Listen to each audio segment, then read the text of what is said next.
CM అయినా PM అయినా ఎవరైనా సరే ప్రజాసేవకులే. కానీ కొందరు అధికారులు ఎందుకు తాము అతీతులం అన్నట్లుగా ప్రవర్తిస్తుంటారు? అంటే ప్రభుత్వాధికారంటే సోషల్ మీడియాలో సొంత డబ్బా కొట్టుకోవడమా? అధికారంటే తనను తాను హీరోయిక్ బిల్డప్ ఇచ్చుకోవడమా? ఇచ్చిన బాధ్యతని సమర్థవంతంగా నిర్వహిస్తే సరిపోదా?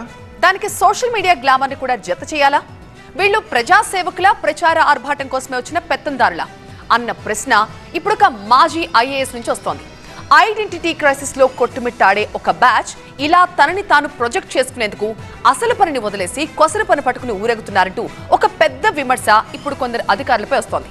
ఇంతకు అంత పబ్లిసిటీ యావ ఉన్న అధికారులెవరు? With great power comes great responsibility. గొప్ప శక్తి గొప్ప బాధ్యతను తెస్తుంది. మరి అలాంటి గొప్ప బాధ్యత ఉన్న వ్యక్తులు తమ బాధ్యతల్ని గొప్పగా నిర్వర్తిస్తున్నారా అంటే డెఫినెట్ గా నో అన్న సమాధానమే వస్తోంది. విజయ్ కుమార్ గారు కడక్నాథ్ కోళ్లను పెంచుతూ 6 నెలల్లో 8 లక్షలు సంపాదిస్తున్నారు. మీరు వీరి నుండి నేర్చుకోవాలా?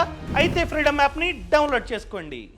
కొంతమంది అధికారుల తీరు తెన్ను గమనిస్తే పబ్లిక్ సర్వెంట్స్ పని ప్రజలకు సేవ చేయడం. కానీ కొంతమంది పబ్లిక్ సర్వెంట్స్ లా కాకుండా పబ్లిసిటీకి సర్వెంట్స్ లా మారారన్న విమర్శలు పెద్ద ఎత్తున వినిపిస్తున్నాయి. ఈ మాట అంటున్నది ఎవరో కాదు, మాజీ ఐఏఎస్ లోక్సత్తా వ్యవస్థాపకులు డాక్టర్ జయప్రకాష్ నారాయణ. ఒక పదవి కోసం వెళదాము, అక్కడ గ్లామర్ ఉన్నది సినిమాల్లో చూపెడతారు. ఒక గొప్ప కలెక్టర్, గొప్ప ఐఏఎస్ ఆఫీసర్, లేకపోతే గొప్ప ఐపీఎస్ ఆఫీసర్ మరొకడు.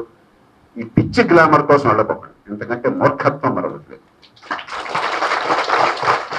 చాలా గట్టిగా ఘాటుగా కొందరికి చురకలంటించారు జయప్రకాష్ నారాయణ్. పబ్లిక్ సర్వెంట్స్ అంటే ప్రజలకు సేవ చేసేవాళ్ళు, హీరోయిజాన్ని ప్రదర్శించేవాళ్ళు కాదు. అధికారులు అంటే అందరిలో ఒకరిగా మెలిగేవారు, అందరిలోనూ నేనొక్కడినే అనేవాళ్లు కాదు. పబ్లిక్ సర్వెంట్స్ అంటే ప్రభుత్వానికి ప్రజలకు జవాబుదారీగా ఉండేవాళ్ళు, పెత్తనం చేసేవాళ్ళు కాదు, అలాగని వ్యక్తిగత ప్రాపకం కోసం పాకులాడేవాళ్ళు కాదు. కానీ కొంతమంది అధికారులు ఐడెంటిటీ క్రైసిస్ లో పడి వివాదాల్లోకి దూరి మరీ తమ ఐడెంటిటీని ప్రొజెక్ట్ చేసుకుంటున్నారన్న విమర్శలు తరచూ వినిపిస్తున్నాయి, కనిపిస్తున్నాయి. ఈ మధ్య కొందరు అధికారులు కూడా గవర్నమెంట్ లో ఉన్న వాళ్ళు, సుఖేంద్ర గారు మీరు ఉన్నారు లేదో, వాళ్ళు పెద్ద గ్లామరైజ్ చేస్తున్నారు. వాళ్ళ వెనకాల వీడియోలు అట, ఈ సోషల్ మీడియా అట.